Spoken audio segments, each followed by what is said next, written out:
Et donc on a profité d'une fête qu'on a fait pour l'installation de notre GAEC et les 30 ans de la LPO Vendée à la ferme en mai dernier, où on a eu beaucoup de gens qui sont passés dans la journée. Et en fait, au moment des discours, on a lancé l'information que la ferme était à reprendre, à racheter, et que nous, on n'avait pas encore les sous pour le faire et qu'on était ouvert à faire appel à des prêts citoyens.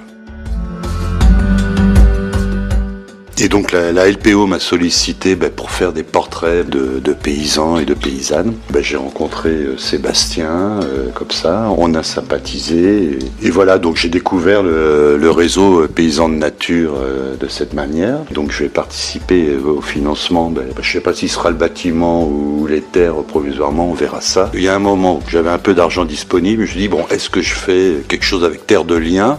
Puis en réfléchissant, je me dis, Terre de Liens, c'est sûrement très bien pour acquérir du foncier pour les jeunes qui s'installent. Puis je me dis, pourquoi pas faire aussi des choses avec des gens que tu connais et que tu estimes. Les 10 000, 20 000, 30 000 premiers euros qui ont été prêtés pour l'installation du premier porteur de projet en Marais breton vendéen, c'est pas de l'argent qui a été récupéré. C'est de l'argent qui est resté en fait dans une espèce de pot commun, si on peut dire, et qui a tout le temps été renouvelé pour permettre l'installation en prêt citoyen ou peu importe la forme, en don participatif, etc.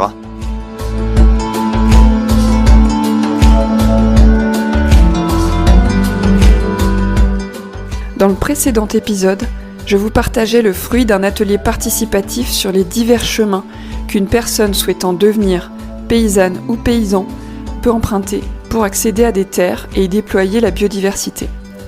Dans cette deuxième partie, avec le réseau Paysans de Nature, on aborde les questions suivantes. Quels conseils basés sur leur expérience d'installation donnent les jeunes paysans de la ferme des Loriots, ainsi que Léo Martin, jeune paysan, à celles et ceux qui ne connaissent rien au sujet du foncier et qui souhaitent s'installer ? Comment sécuriser le fait que les terres restent dans une démarche de préservation et de régénération de la biodiversité sur le long terme ? Nous verrons aussi à quel point la mise en réseau avec Paysans de Nature peut être vraiment puissante et le rôle essentiel que jouent les citoyens sentinelles sur leur territoire. J'avais envie de commencer cette deuxième partie avec quelques morceaux choisis de l'ambiance qui régnait à Haut-Bocage, commune toute proche du village de Hérisson. Avec des noms pareils, ces communes étaient prédestinées à recevoir les rencontres nationales Paysans de Nature. Ces sons ont été pris par Alain Géraudel, que je remercie au passage pour la qualité de ses enregistrements.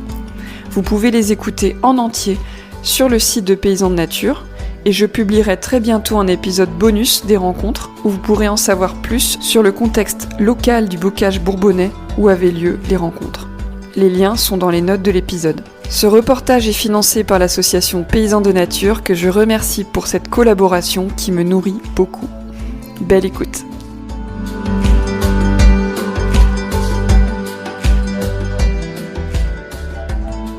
Je suis Romary Courtois, mon nom de famille. Je suis éleveur à 3 quarts d'heure d'ici dans l'Allier, de porcs et de brebis. Je vends des agneaux. Je suis installé, ça fait 17 ans là maintenant que je suis installé déjà, donc voilà. C'est vrai que c'est moi qui ai précipité le groupe local bourbonnais dans l'organisation de ces rencontres nationales. C'était un peu parti d'une boutade après les premières rencontres, il y a déjà 2 ou 3 ans, plus. 3 ans maintenant, 4 ans même.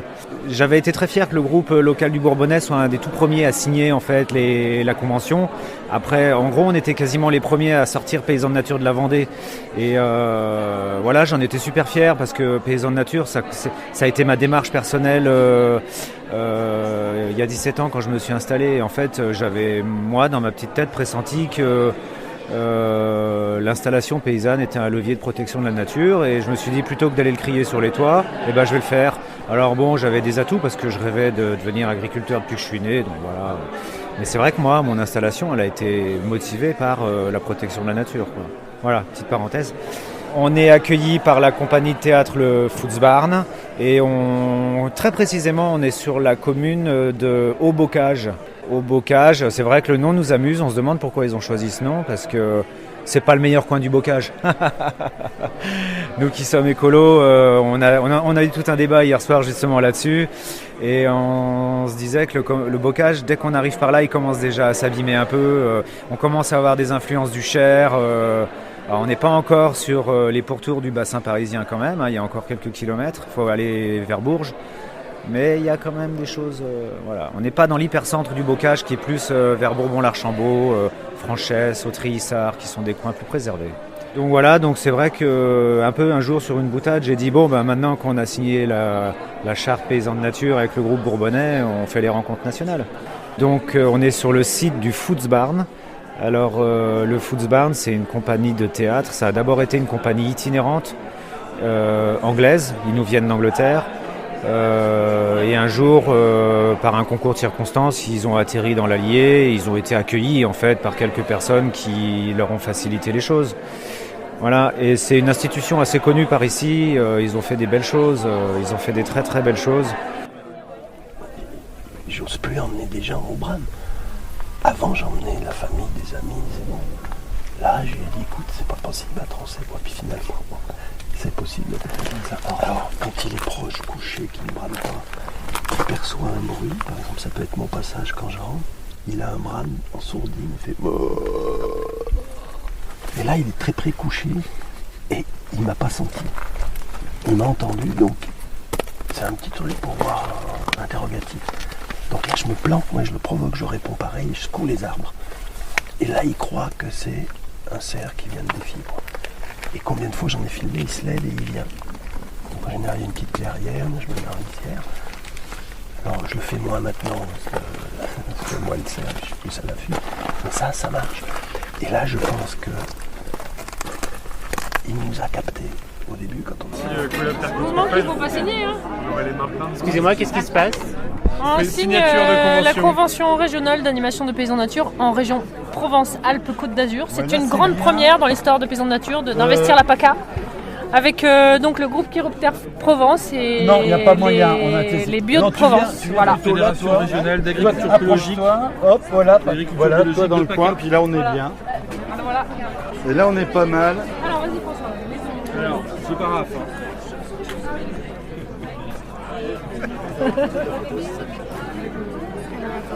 On sent une certaine émotion. On l'a attendu, hein. Ça fait 1 an et demi qu'on en parle. Oui, ça fait très longtemps. On devait la signer seule et finalement on s'est rapproché de Bio de Provence pour la signer tous ensemble. On est très heureux de la signer. Alors attendez, pendant que tu signes, pendant qu'il signe, voilà, vous me regardez tous. Regarde les nocturnes. On le regarde Vous me regardez moi d'abord avant les chauves-souris. Voilà, sourire, vous êtes heureux. Super. C'est beau, c'est le groupe Chiroptère de Provence et on a 6 ou 7 noctules qui passent au-dessus comme un signe. Pas non plus, il a. J'en ai plus. J'en fais 40 par jour. On peut faire une photo juste. Oh ben non, mais elle fait tout elle. Faut faire un double exemplaire. Ah là ça va. Ah, il y a les autres exemplaires. Moi, je veux dire quand même que je suis hyper ému de signer une convention avec le groupe Chiroptère de Provence sous un balai de nocturnes. Ouais. Ah, c'est vrai. Parce que ça c'est quand même pas tous les jours. À la fois les conventions non, mais c'est et à la fois des noctunes. C'est super bien organisé. Hein. Ouais, bah là, le balai de nocturne. Le lâcher de noctule au moment de la signature et le groupe Chiro.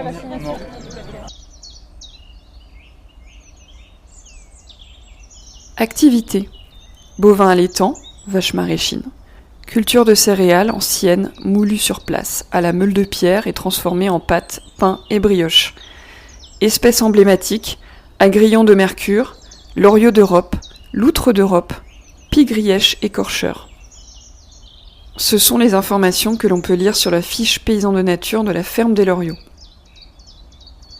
Après avoir été chargé des questions d'agriculture et de biodiversité au Parc naturel régional du Marais Poitevin et à la LPO Vendée, Sébastien est devenu éleveur de brebis et de vaches dans le bocage vendéen, au sud de La Roche-sur-Yon.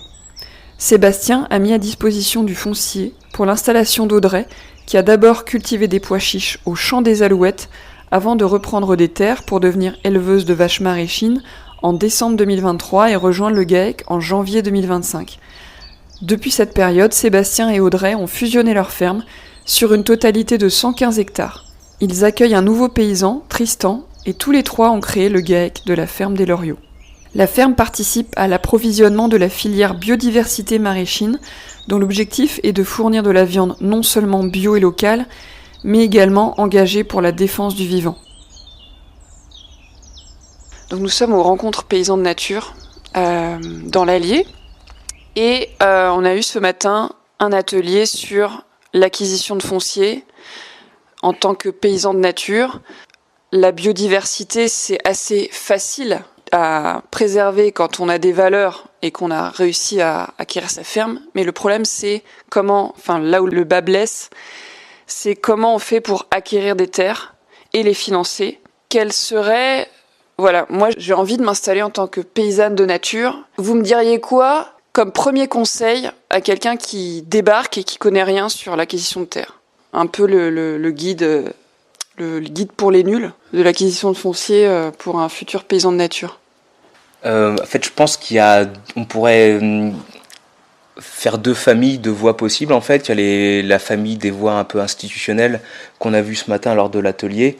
Je vais pas revenir dessus, ça a été détaillé. Et puis, donc ça, on peut facilement les avoir par des réseaux, associations naturalistes, réseaux plus institutionnels tels que la Chambre, etc., les syndicats. Et puis, on a fait ce zoom sur la relation importante au territoire sur lequel on veut s'installer et ces voies qu'on pourra appeler informelles de recherche de foncier via le voisinage. Audrey a parlé ce matin d'aller toquer à la porte de l'ensemble des agriculteurs, paysans du territoire sur lequel on veut s'installer, mais l'importance aussi d'aller dans des réseaux associatifs qui sont pas forcément toujours en lien direct avec l'agriculture, mais en tout cas faire ce pari de publier un maximum en fait ce qu'on veut faire sur le territoire pour pouvoir recueillir des informations qui sont pas toujours véhiculées par les voies institutionnelles, mais d'avoir des personnes comme Philippe qui le dira tout à l'heure, qui peut faire de la veille foncière et avoir par ses engagements l'idée ou le tilt de mettre en lien une opportunité et un paysan, une paysanne qui connaît, un commerçant, une association locale qui sait que tel ou tel voisin va pouvoir sortir une information, en tout cas la collecter, en sachant qu'il y a un porteur de projet qui se manifeste sur le territoire. Donc je pense qu'il y a la voie institutionnelle et puis l'importance de comprendre le maillage et puis d'aller prendre son bâton de pèlerin et puis d'aller frapper aux portes et de récolter de l'information. Sur les disponibilités foncières auxquelles on ne pense pas forcément, il y a aussi de nombreuses structures de protection de la nature ou associées, type conservatoire du littoral, espace naturel sensible, donc qui sont gérés par le département, Seine, donc conservatoire d'espace naturel, qui sont aussi propriétaires de surface et qui éprouvent l'échec de préservation de la biodiversité par la gestion par des agriculteurs locaux, comme ça a été le credo pendant de nombreuses années, être dans l'entre-deux, le consensus qui nous a montré son inefficacité, et parfois d'avoir sur le territoire ou d'être identifié sur le territoire, moi ça a été mon cas en tout cas, et c'est comme ça que j'ai réussi à glaner mes premiers hectares, d'être identifié comme un éleveur qui par son identité, son discours, son engagement associatif est identifié comme potentiel personne qui va pouvoir préserver les espaces naturels. Des fois du coup on est une solution pour ces gestionnaires d'espaces naturels. Ensuite faut-il encore donc construire les relations qui peuvent prendre parfois du temps, mais pas que, pour accéder à ces espaces-là. Mais des fois, du coup, on est une solution qui sort du chapeau sur ces territoires, et en nous, ils peuvent voir la manière pour eux d'appliquer leur politique de préservation des espaces naturels en nous faisant profiter du foncier. Comment ils nous font profiter du foncier ? En nous y facilitant l'accès. Et comment on nous y facilite l'accès ? En prenant du temps à co-construire les cahiers des charges, par exemple, qui peuvent nous faciliter l'accès à ces espaces. la participation à des formations, encore une fois, comme c'est le credo de Paysans de Nature, construire une culture commune de protection de la biodiversité sur le territoire, c'est pas que le faire avec nos Amapiens, Amapiennes, nos voisins ou nos voisines, mais c'est aussi changer l'approche ou le paradigme de protection de la nature de ces structures assez institutionnelles pour finir et qui ont peu de marge de manœuvre, mais c'est voilà représenter une espèce de solution sur le territoire pour qu'ils puissent atteindre leurs objectifs. J'ai une vraie question, c'est s'il y a quelqu'un qui veut se retirer, comment sur le long terme le soin de ces terres va être sécurisé? Alors en fait, à l'heure actuelle, on est encore locataire de toutes nos parcelles. Le projet d'achat de foncier se focalise sur une trentaine d'hectares et du coup notre siège d'exploitation où il y a nos bâtiments de travail. Le propriétaire qui nous propose l'achat avait besoin de vendre ces parcelles-là, enfin, en tout cas de récupérer un peu de sous. Mais nous, en étant jeunes installés en GAEC tous les trois depuis le début de l'année, on n'avait pas l'argent disponible pour accéder à cet achat-là. Et donc on a profité d'une fête qu'on a fait pour l'installation de notre GAEC et les 30 ans de la LPO Vendée à la ferme en mai dernier, où on a eu beaucoup de gens qui sont passés dans la journée. Et en fait, au moment des discours, on a lancé l'information que la ferme était à reprendre, à racheter, et que nous, on n'avait pas encore les sous pour le faire et qu'on était ouvert à faire appel à des prêts citoyens. Et donc, on a une personne qu'on ne connaissait pas vraiment d'avant, c'est un couple finalement qui s'est manifesté et qui eux disposaient de fonds relativement importants qui nous ont proposé de nous aider à financer en grosse partie l'achat de la ferme. Et puis après, on a pour compléter le budget, on a fait appel à 3 autres personnes. Du coup, c'est parti vraiment du réseau proche. On va dire amical, militant et intéressé, avec des valeurs proches des nôtres. Et donc on part sur un financement prêt citoyen pour démarrer là, pour pouvoir acquérir le foncier. Et l'année qui suit, la LPO Vendée donc s'est engagée à racheter les parcelles prairies pour les sanctuariser. Et donc, nous, ça va nous permettre de rembourser une partie de l'argent qui nous aura été prêté par ces quatre prêteurs différents. Et donc la LPO va racheter nos parcelles. Et l'idée, c'est de nous mettre ensuite un bail rural environnemental avec du coup des obligations réelles environnementales en termes de préservation de la biodiversité. Et c'est en ça où on va réussir à sécuriser en fait une partie de notre GAEC, parce que du coup on va pouvoir au moins s'assurer d'avoir du coup notre bâti en propriété propre et les parcelles attenantes au bâti en propriété de la LPO. Et puis après le reste, pour l'instant, ça reste des parcelles qu'on loue. Vous ne serez jamais propriétaire des terres? C'est pas notre but, et je pense que nos propriétaires ils sont pas prêts non plus à nous proposer les parcelles à la vente.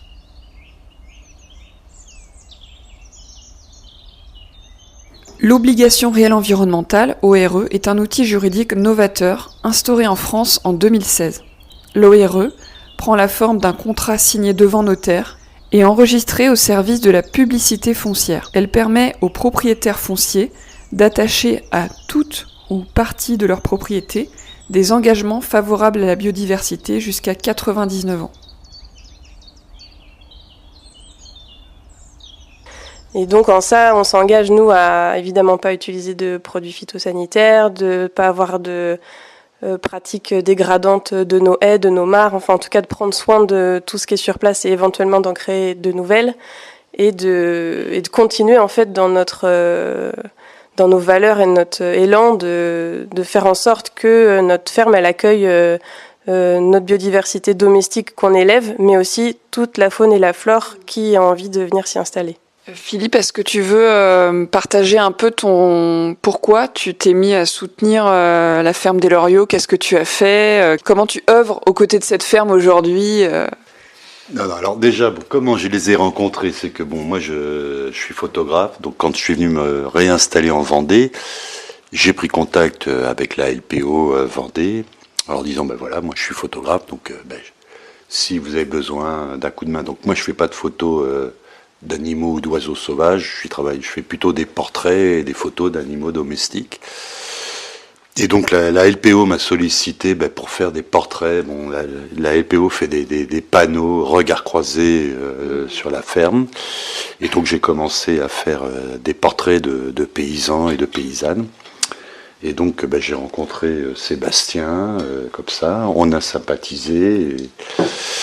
Et voilà, donc j'ai découvert le réseau Paysans de Nature de cette manière. Et c'est vrai que je trouve que c'est des projets très intéressants au niveau de la préservation de la biodiversité. Et les Lorions en plus, voilà, alors là je pense qu'il y a une histoire d'affectif aussi. Hein. On s'est trouvé sympathiques mutuellement, je pense. Et donc voilà, on a commencé à travailler ensemble. Moi, alors donc avant de m'investir dans le projet foncier, donc on ne sait pas encore les détails, on attend d'avoir des informations du notaire et tout, mais donc je vais participer au financement. Je ne sais pas si ce sera le bâtiment ou les terres provisoirement, on verra ça. Tu fais partie des 4 prêteurs. Voilà. D'accord. Donc voilà, parce que je peux le faire. Donc mais avant ça, j'ai quand même, parce qu'il y a un moment où j'avais un peu d'argent disponible, je me suis dit, est-ce que je fais quelque chose avec Terre de Liens ? Bon, puis en réfléchissant, je me dis, Terre de Liens, c'est sûrement très bien pour acquérir du foncier pour les jeunes qui s'installent. Puis je me dis, pourquoi pas faire aussi des choses avec des gens que tu connais et que tu estimes. Et du coup, j'ai acheté, alors si je leur ai demandé, j'ai appelé Sébastien en lui disant, vous allez mettre votre troupeau de maraîchine en commun avec Audrey. Il me dit, oui. Et je dis, est-ce que vous allez augmenter le nombre de têtes du troupeau ? Il dit, un peu, oui, quand même, puisqu'on va être à 2 sur l'atelier. Et donc, je leur ai dit, écoutez, j'achète 2 génisses maraîchines pour augmenter le troupeau. Donc voilà, ça a commencé comme ça. Et puis, voilà, ça a continué. Et donc, je suis sur le projet qui va se faire d'ici les semaines qui viennent ou les mois. Parallèlement à ça, donc, on n'est pas vraiment voisins. Hein. Eux, ils habitent au sud de la Roche-sur-Yon. Moi, je suis vraiment sud-sud Vendée, donc il y a quand même un peu de trajet. Enfin, ça reste faisable. Par contre, moi, dans mon coin, moi, je suis Marais-Poitevin, vraiment sud Vendée. Au niveau du foncier, moi, j'ai un ami qui a hérité d'une ferme dans le bocage vendéen. Et son fermier est près de la retraite, donc un fermier conventionnel, petite ferme de 30 hectares. Le paysan, il faisait du lait sur 30 hectares pour vendre à la laiterie. Le truc, pas rentable, faut pas rêver. Et donc lui, il prend sa retraite l'année prochaine. Lui, il envisageait d'habiter dans la ferme, puis que ces parcelles soient distribuées à droite à gauche avec les voisins. Moi, mon ami dit non, c'est pas le but. Donc lui, il me dit moi, j'aimerais installer un paysan bio. Et là, du coup, comme je commençais à connaître le réseau Paysans de Nature, je lui dis écoute, effectivement, en agriculture biologique, c'est le minimum, sauf qu'il y a un certain nombre d'agriculteurs bio qui font leur production bio, mais les oiseaux, la biodiversité, c'est pas leur problème. Et donc, je lui dis écoute, plutôt que de chercher un bio, remets-toi en contact avec le réseau Paysans de Nature pour chercher un porteur de projet. Et ça, c'est en train de se mettre en place. A priori, il y a un ancien ornitho-naturaliste, aussi ancien salarié de la LPO, c'est un endroit extraordinaire, hein, comme biotope. Et le mec, il a craqué. Donc là, alors, il faut absolument, sur ce type de structure, faire de la vente directe. C'est pas la peine de faire du lait pour la laiterie, c'est pas la peine. Donc là, on est parti plutôt sur un projet de chèvre, fromage. Donc voilà, ça c'est en cours. On attend que le paysan, il faut qu'il signe à s'engager de partir dans 1 an, parce qu'effectivement, le porteur de projet, faut qu'il y ait des choses sûres, quoi. Donc là, on attend que le paysan aille signer en disant qu'il s'engageait à laisser la ferme l'année prochaine. Et pour vous dire que c'est pas rentable, son histoire, la laiterie n'a plus voulu lui prendre le lait. Il avait tellement peu de production qu'ils ont dit non, tu rigoles, on va pas envoyer un camion. Donc du coup, il a commencé à vendre des vaches, il laisse ses vaches des Holstein, il laisse les veaux, voilà. Donc ça m'étonnerait qu'il reste, vu ça. Donc on attend quand même qu'il confirme son départ pour que le jeune qui va reprendre puisse commencer vraiment. Donc voilà un peu. Okay. Mais toi, tu te sens à l'aise pour faire l'intermédiaire entre les deux? Ah non, alors là du coup, non, là du coup c'est l'animatrice paysan de nature. Non, mais par contre, là moi je viens de rencontrer un Anglais qui a des cabanes pour les touristes à 1 kilomètre de la ferme. Donc il reçoit des touristes, des cabanes perchées, tout ça. Et tout de suite je me suis dit, bon ben voilà, en plus un mec très, très, très agréable, très sympa, mais il est à 1 heure de la ferme. Bon, je me dis, ben voilà, il faut monter un réseau. S'il reçoit des touristes, le gars il fait des fromages de chèvre, hop, il va se déplacer, ils vont venir acheter des fromages. Donc ça aussi, ça fait partie de faire un maillage et de mettre en relation les gens que tu connais, et voilà. C'est un peu toi l'animateur paysan de nature en fait. C'est ça, c'est ce que j'allais dire, c'est... Non. Tu es une sorte de sentinelle... Non mais... Oui. Non mais qui a des yeux un peu partout, et puis... Alors oui et non, il ne faut pas non plus... Non, j'ai les oreilles ouvertes, déjà, effectivement. Mais après, je ne vais pas aller chercher, naviguer les fermes. Mais tu as un intérêt, une sensibilité, voilà, fait. Moi, si on m'en parle, je vais réagir. Ouais. Effectivement, moi, je dirais pas seulement du bio. Le bio, c'est pas suffisant. Là, c'est vraiment paysan de nature.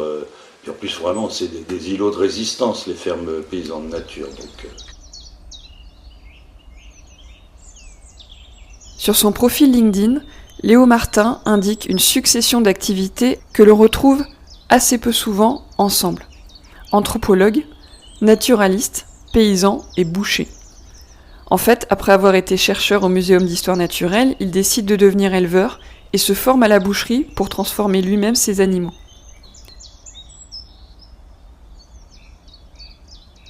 Moi, je bossais dans le domaine naturalisme, mais comme pas mal de paysans de nature, depuis quasiment 20 ans, avec 12 ans de recherche.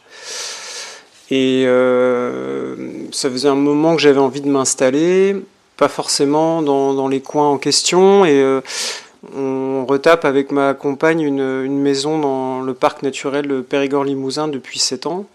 Et on a eu d'année en année en fait des opportunités foncières liées à l'arrêt en fait d'un exploitant, un arrêt assez prématuré qu'on pensait pas, et on s'est dit mais en fait on cherche autre part et c'est peut-être là que ça doit se passer. Mais il fallait se rendre compte qu'on n'avait pas effectivement les fonds pour racheter les terrains, en tout cas une partie des terrains. C'est un projet classique dans les faits, donc bovin, ovin, allaitant, sur 60 hectares. Moi, je me suis formé à la boucherie donc pour pouvoir travailler directement en vente directe. Et on est deux naturalistes de formation, donc on met un point assez fort à faire de la biodiversité sur notre ferme. Et pour ça, du coup, on s'est mis aussi en partenariat avec le conservateur des espaces naturels du Limousin, qui nous accompagne et qui nous soutient également, quoi. Et notre chemin via le réseau a croisé celui de Paysans de Nature, un peu dans la même veine que la ferme des Loriots, c'est-à-dire, mais je pense que ça c'est la démarche de Paysans de Nature, c'est d'arriver à mobiliser aussi des citoyens pour permettre des projets de rachat et de création de fermes, sur principalement des relations de confiance, de voisinage, de réseau et d'entraide. Et on a été du coup un peu initié à ce principe de prêt solidaire, pour le coup à taux zéro.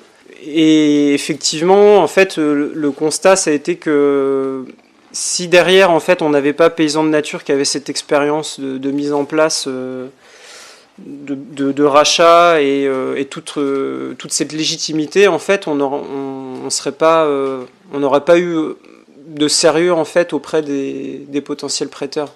Et je pense que ça c'est aussi un argument qui permet aussi de rassurer des prêteurs, c'est de voir qu'il y a d'autres exemples d'installation et que ce n'est pas juste en fait des cas isolés et des processus qui sortent un peu de nulle part.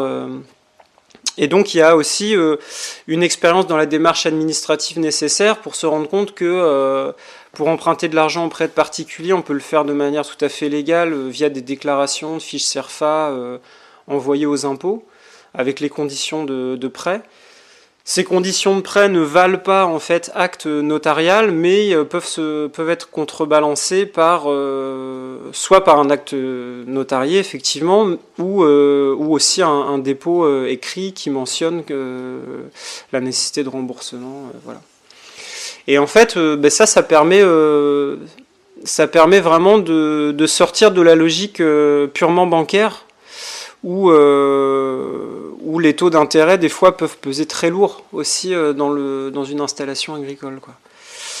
On a marché avec ça, on a réussi à rassembler 9 prêteurs qui nous ont fait confiance. Ça a été du réseau, principalement du réseau, mais avec ce partage et ce que je vois du coup aussi avec ce que tu disais Philippe, cet engagement derrière à se dire ah ouais tiens on peut aussi participer à notre échelle sans forcément aussi passer par des foncières un peu plus connues, et il y a d'autres manières de faire, quoi. Et là je vois du coup des relations de copinage qui se tissent aussi entre vous, et ça a été le cas pour nous aussi parce que ça nous a rapprochés aussi de personnes qu'on côtoyait mais qui se sont lancées dans notre histoire avec nous et qui nous suivent maintenant, et c'est vachement agréable. C'est pas juste une relation d'entraide financière qui s'établit, quoi. Ça va plus loin que ça.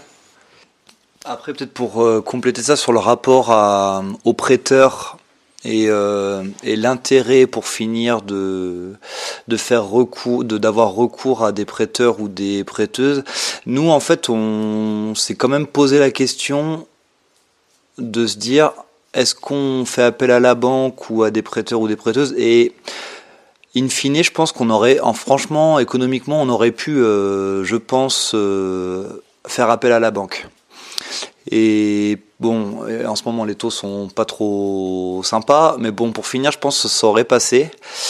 Mais il y avait l'enjeu, en fait, de se dire comment le prêt, c'est un outil de mobilisation du territoire.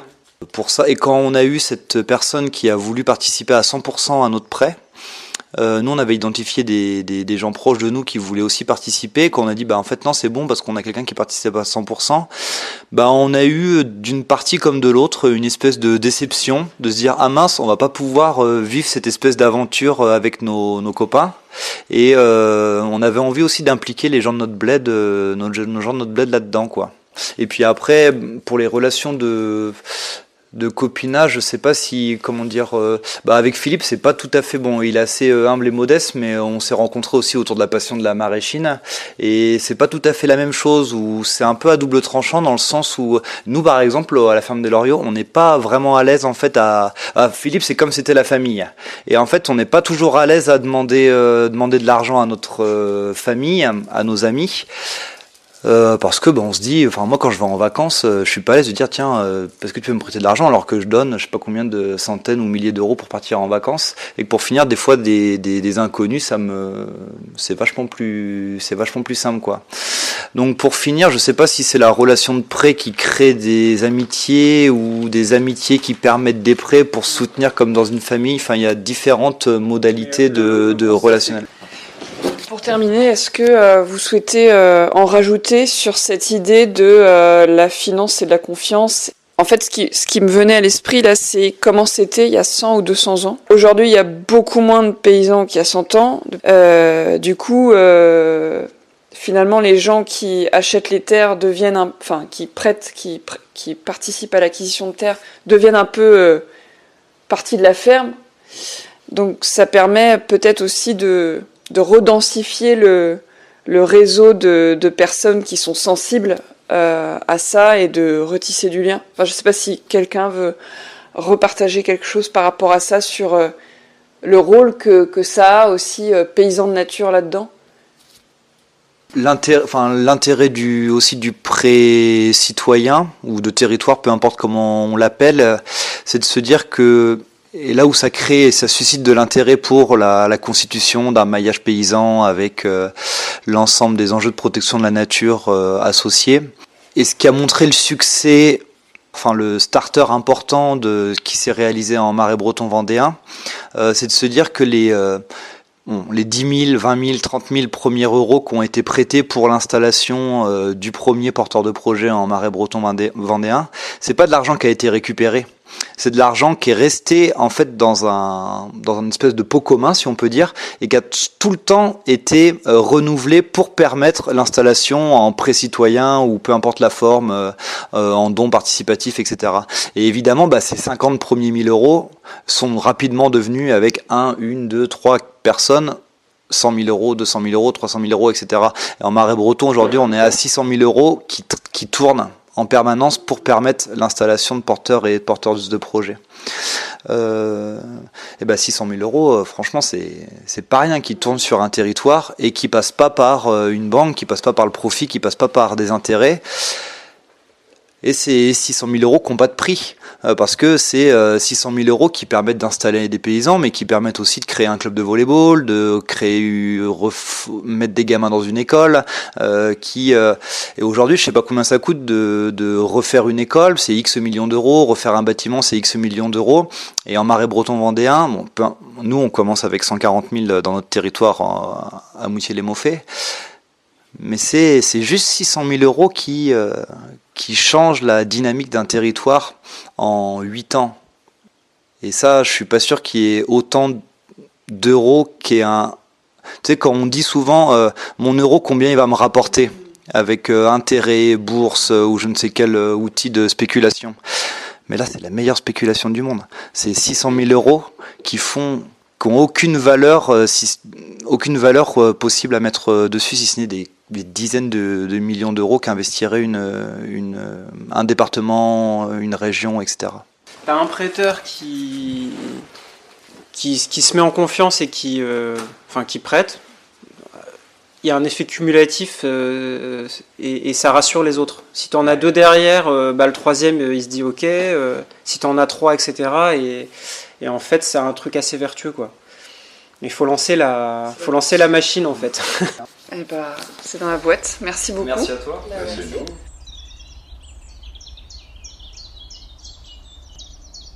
Lors de nos derniers échanges mails, Philippe me donne les dernières nouvelles de la ferme. Le notaire a commencé à préparer les documents, mais le prêt citoyen sera effectif en début d'année 2026. Sinon, Audrey et Sébastien cherchent des génisses maraîchines pour agrandir un peu le troupeau. Lorsque j'ai coupé le micro, comme souvent, les langues se délient et les loriots me demandent d'intégrer à l'épisode des messages clés. Il existe une culture un peu figée au sein du mouvement paysan, comme quoi ces fermes devraient rester des petites fermes. Pourtant, les fermes qui régénèrent la biodiversité doivent s'étendre, et l'élevage de ruminants, ou même les céréales, offre cette possibilité. Car oui, c'est une sacrée marche à monter de passer de 2,5 hectares de maraîchage, par exemple, à 70 hectares d'élevage. Mais c'est surtout un effort intellectuel, car l'élevage plein air demande souvent moins de travail que le maraîchage. Lorsque les opportunités se présentent, les loriots font tout pour acquérir hectare après hectare. Et peu à peu, ils les intègrent dans le plan de la ferme, jusqu'à, pourquoi pas, installer un nouveau paysan. C'est la démarche paysan de nature. Une fois que j'ai trouvé des terres, je continue à aider les autres à s'installer. Enfin, la recherche de foncier est une opportunité pour redensifier notre lien à la paysannerie, les affects que nous éprouvons pour le vivant dans lequel on se niche. Les loriots nous invitent à nous questionner. Comment ma ferme est mon outil politique ultime pour incarner sur le territoire des valeurs paysannes, les valeurs du vivant.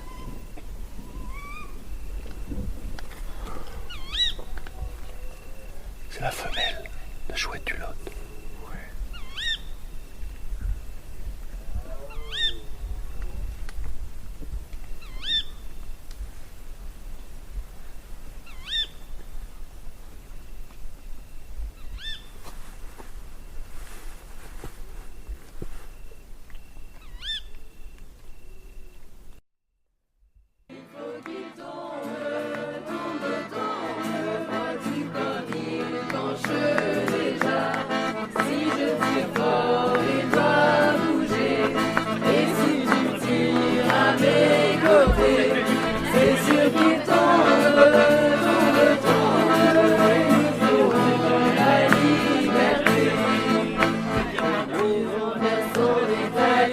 Merci d'avoir écouté cet épisode.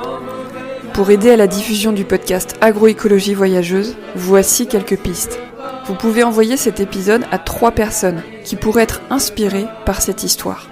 Vous pouvez aussi me laisser un petit commentaire sur votre plateforme d'écoute et noter le podcast avec 5 étoiles. 3e piste, abonnez-vous au Mycélien et recevez chaque mois les derniers épisodes et des ressources pour nourrir votre agroécologie intérieure. Et le meilleur pour la fin, consacrez une partie de votre argent à favoriser l'installation de paysannes et paysans de nature en adhérant à l'association. Tous les liens sont en description de l'épisode. À bientôt et pensez à mettre les mains dans la terre. Elle en a grand besoin et ça vous fera du bien.